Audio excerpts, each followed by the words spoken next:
통장 잔고를 보며 한숨 쉬고 계신가요? 남들과 비교하며 내 삶이 초라하다 느끼시나요? 가진 것이 적어서 부끄럽고 창피하신가요? 오늘 이 시간 가난 때문에 힘드신 분들께 하나님의 위로를 전하고 싶습니다. 세상은 말합니다. 많이 가진 사람이 성공한 사람이라고, 큰 집에 사는 사람이 복 있는 사람이라고. 하지만 성경은 전혀 다른 이야기를 합니다. 마태복음 5장 3절에서 예수님은 이렇게 말씀하셨습니다. 심령이 가난한 자는 복이 있나니 천국이 그들의 것이며 가난한 사람이 복이 있다고 하십니다. 이 말씀이 정말일까요? 가난해도 부자보다 더 복된 삶을 사는 7가지 비결을 말씀 속에서 찾아보겠습니다. 혹시 지금 경제적으로 힘드신가요? 이 말씀이 여러분의 마음에 깊은 위로가 되기를 기도합니다. 첫 번째 비결은 하나님만 의지하는 법을 배운다는 것입니다. 여러분, 돈이 많을 때와 적을 때 기도의 양이 어떻게 다른지 아십니까? 부자는 자기 재물을 의지합니다. 내 통장에 돈이 있으니까 괜찮아. 내 힘으로 이룬 거야. 하지만 가난한 사람은 다릅니다. 매일 아침 하나님께 무릎 꿇습니다. 주님, 오늘도 저를 먹여주소서. 주님, 내일 일용할 양식을 주소서. 하나님과 매일 대화하는 것, 이것이 세상의 어떤 재산보다 귀합니다. 잠언 18장 11절을 보십시오. 부자의 재물은 그의 견고한 성이라. 그가 높은 성벽같이 여기느니라. 부자는 돈이 성벽이 됩니다. 하지만 돈은 무너집니다. IMF 때 우리가 다 보지 않았습니까? 가난한 사람은 하나님이 성벽입니다. 하나님은 무너지지 않으십니다. 시편 34편 10절의 약속을 들으십시오. 젊은 사자는 궁핍하여 주릴지라도 여호와를 찾는 자는 모든 좋은 것에 부족함이 없으리로다. 가난하기 때문에 하나님을 더 간절히 찾게 됩니다. 이것이 축복 아닙니까? 사도 바울을 보십시오. 빌립보서 4장 11절에서 그는 고백합니다.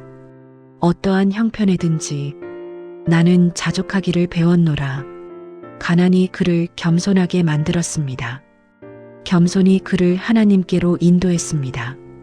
여러분, 오늘 경제적으로 힘드십니까? 그것이 여러분을 하나님께로 더 가까이 이끌고 있다면 그것은 저주가 아니라 축복입니다. 하나님만 의지하는 법을 배우는 것, 이것이 첫 번째 비결입니다. 두 번째 비결은 진정한 가치를 깨닫는다는 것입니다. 여러분은 보셨을 겁니다. 부자가 비싼 음식을 먹으면서도 감사 기도 없이 먹는 모습을. 하지만 가난한 사람은 한 끼 밥에도 눈물을 흘립니다. 주님, 오늘도 이렇게 일용한 양식을 허락해 주셔서 감사합니다. 무엇이 진짜 중요한 것일까요? 누가복음 12장 15절에서 예수님은 말씀하셨습니다. 사람의 생명이 그 소유에 넉넉한 데 있지 아니하니라. 건강한 몸, 사랑하는 가족, 평안한 마음, 이것이 진짜 재산입니다. 마태복음 19장에 부자 청년 이야기가 나옵니다. 그는 많은 재산을 가졌지만 영생을 얻지 못하고 근심하며 돌아갔습니다. 재물이 그를 묶었습니다. 재산이 그의 자유를 빼앗았습니다. 하지만 가난한 사람은 자유롭습니다. 잃을 것이 없기에 두려움이 없습니다. 지킬 것이 없기에 평안합니다. 시편 37편 16절을 보십시오. 의인의 적은 소유가 많은 악인의 풍부함보다 낫도다. 적게 가졌어도 의롭게 사는 것, 그것이 많이 가지고 불의하게 사는 것보다 1000배 만배 낫습니다. 여러분, 가진 것이 적다고 슬퍼하지 마십시오. 가난이 여러분에게 가르쳐주고 있습니다. 무엇이 진짜 중요한지를, 무엇이 진짜 가치 있는지를. 건강하게 살아있는 것, 가족이 함께 있는 것, 평안히 잠들 수 있는 것, 이것이 얼마나 큰 축복인지 가난한 사람이 더 빨리 깨닫습니다. 진정한 가치를 깨닫는 것, 이것이 두 번째 비결입니다. 세 번째 비결은 나눔의 기쁨을 누린다는 것입니다. 세상 사람들은 이상하게 생각합니다. 가난한 사람이 무엇을 나누겠어? 하지만 성경은 놀라운 이야기를 합니다. 마가복음 12장 42절, 과부의 두 렙돈 이야기를 기억하십니까? 한 가난한 과부는 와서 두 렙돈 곧 한 고드란트를 넣는지라. 부자들은 많이 넣었습니다.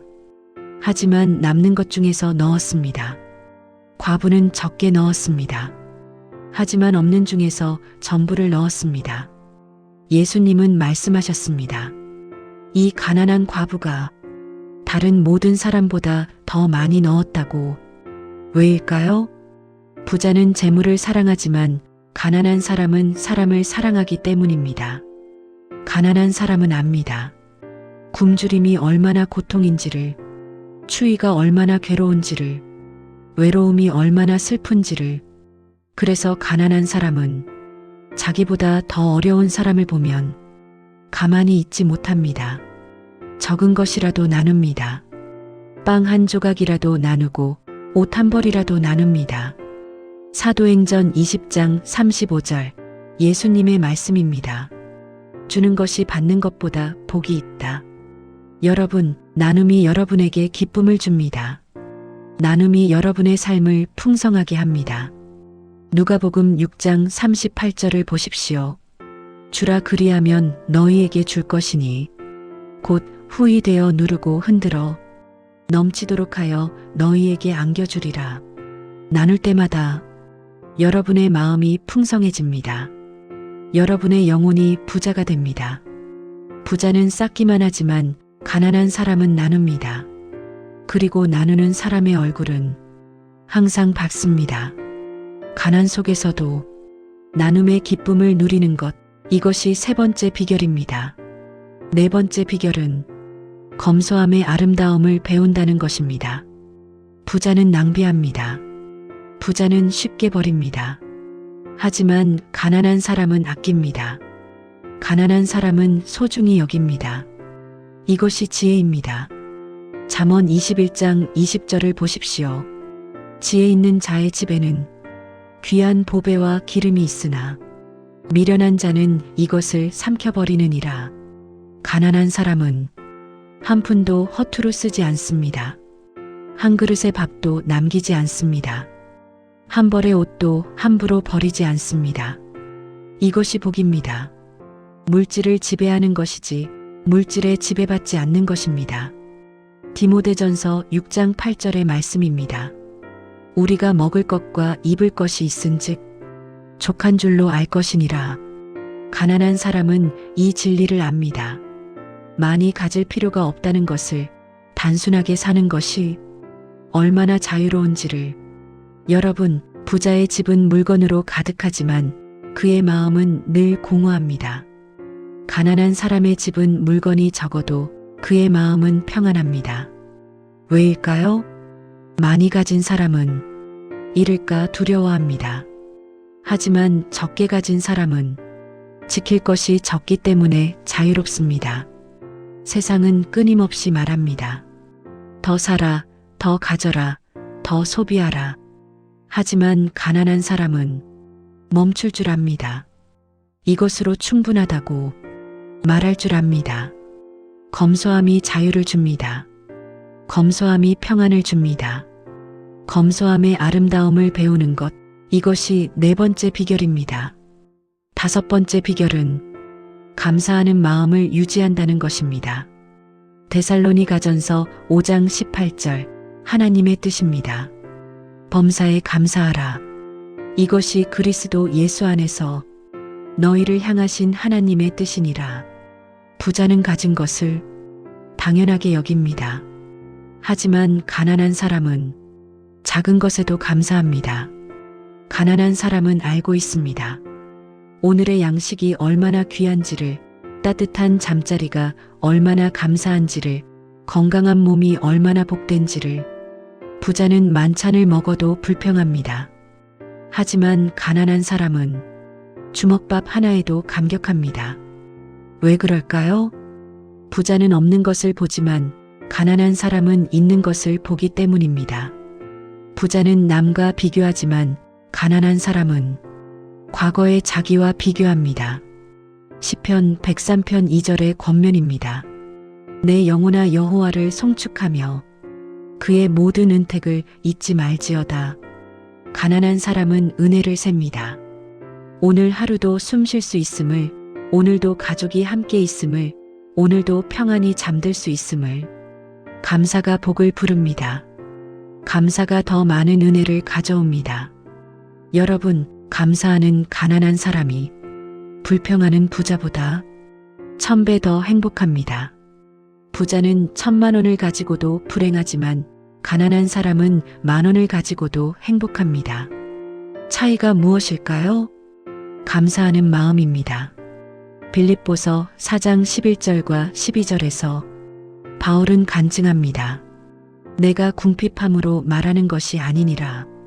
어떠한 형편에든지 나는 자족하기를 배웠노라.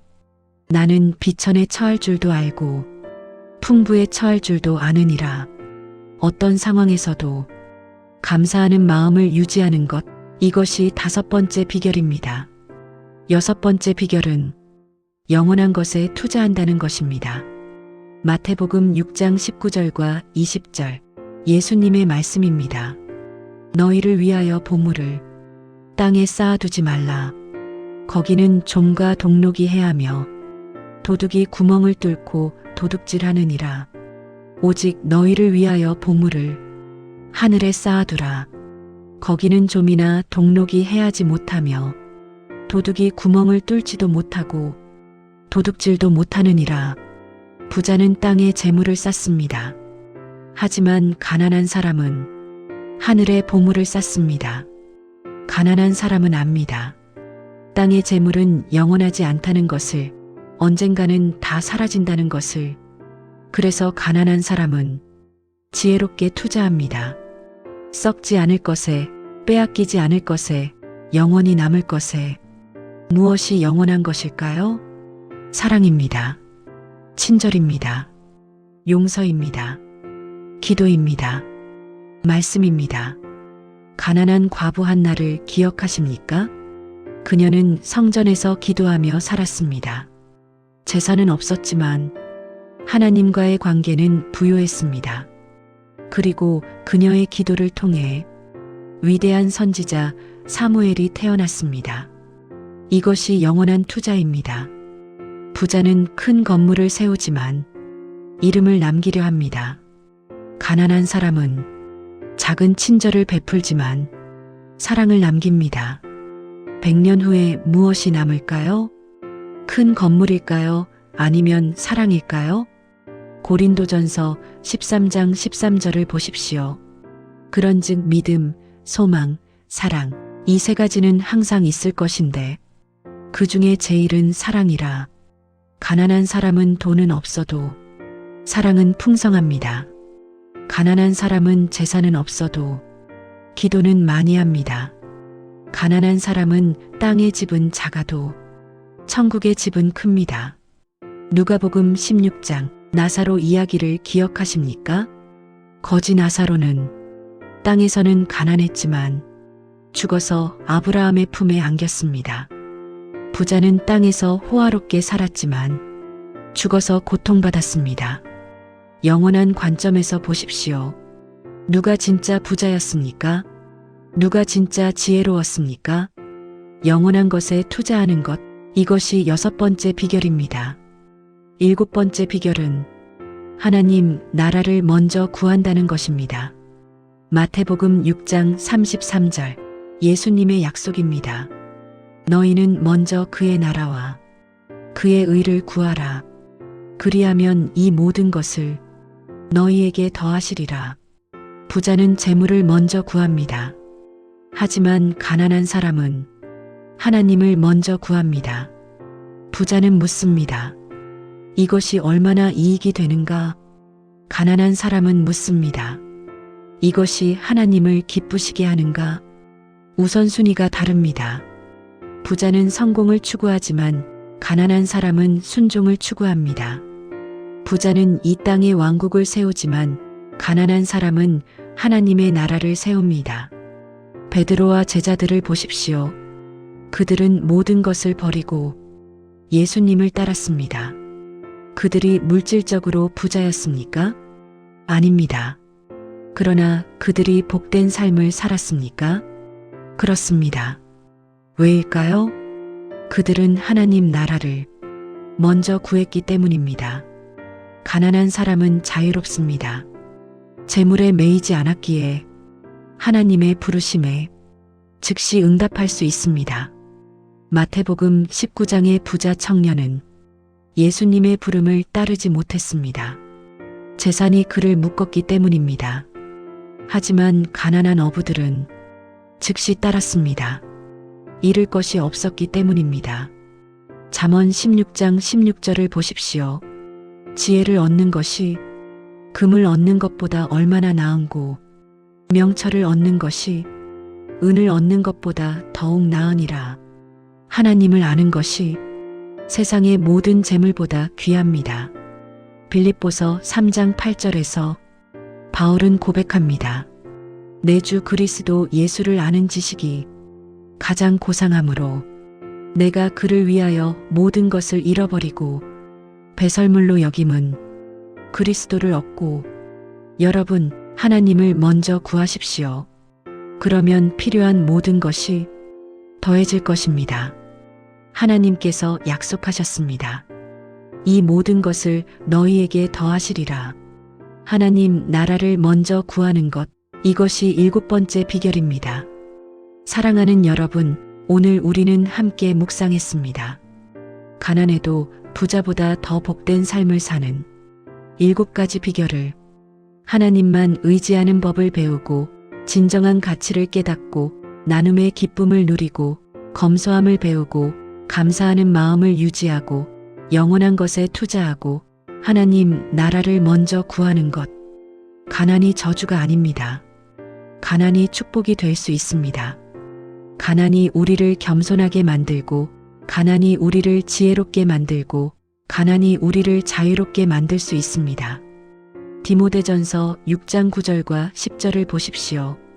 부하려 하는 자들은 시험과 올무와 여러 가지 어리석고 해로운 욕심에 떨어지나니 곧 사람으로 파멸과 멸망에 빠지게 하는 것이라. 돈을 사랑함이 일만 악의 뿌리가 되나니 부자가 되기를 간절히 원하지 마십시오. 가난해도 의롭게 사는 것을 선택하십시오. 가난해도 감사하며 사는 것을 선택하십시오. 가난해도 나누며 사는 것을 선택하십시오. 시편 84편 10절을 기억하십시오. 주의 궁정에서의 한 날이 다른 곳에서의 첫날보다 나은즉 악인의 장막에 사는 것보다 내 하나님의 성전 문지기로 있는 것이 좋사오니 가난해도 하나님과 함께하는 것이 부유하지만 하나님 없이 사는 것보다 1000배 만배 낫습니다. 하박국 3장 17절과 18절이 아름다운 고백을 함께 읽겠습니다. 비록 무화과 나무가 무성하지 못하며 포도나무에 열매가 없으며 감람나무에 소출이 없으며 밭에 먹을 것이 없으며 우리의 양이 없으며 외양간에 소가 없을지라도 나는 여호와로 말미암아 즐거워하며 나의 구원의 하나님으로 말미암아 기뻐하리로다. 가난해도 기뻐할 수 있습니다. 가난해도 찬양할 수 있습니다. 가난해도 감사할 수 있습니다. 왜일까요? 우리의 진짜 보물은 통장 잔고가 아니라 하늘에 있기 때문입니다. 우리의 진짜 재산은 집과 땅이 아니라 하나님과의 관계이기 때문입니다. 마태복음 8장 20절 예수님의 말씀을 기억하십시오. 여우도 굴이 있고 공중의 새도 거처가 있으되 인자는 머리 둘 곳이 없도다. 예수님께서도 가난한 자로 이 땅에 오셨습니다. 마국간에서 태어나시고 목수의 아들로 자라시고 머리 둘 곳 없이 사셨습니다. 왜일까요? 가난한 사람들과 함께 하시기 위함이었습니다. 그러므로 두려워하지 마십시오. 부끄러워하지 마십시오. 비교하지 마십시오. 여러분은 이미 복된 사람입니다. 하나님의 자녀이기 때문입니다. 이 7가지 비결을 기억하고 실천하십시오. 그러면 여러분의 가난이 저주가 아니라 축복이 될 것입니다. 여러분의 삶이 부자보다 더 복될 것입니다. 하나님께서 여러분과 함께 하십니다. 가난 가운데서도 풍요 가운데서도 항상 여러분과 함께 하십니다. 평안이 여러분과 함께 하기를 기도합니다. 기쁨이 여러분과 함께 하기를 기도합니다. 하나님의 복이 여러분과 함께 하기를 기도합니다. 기도하겠습니다. 사랑의 하나님 아버지, 오늘 경제적으로 힘든 모든 분들을 축복해 주시옵소서.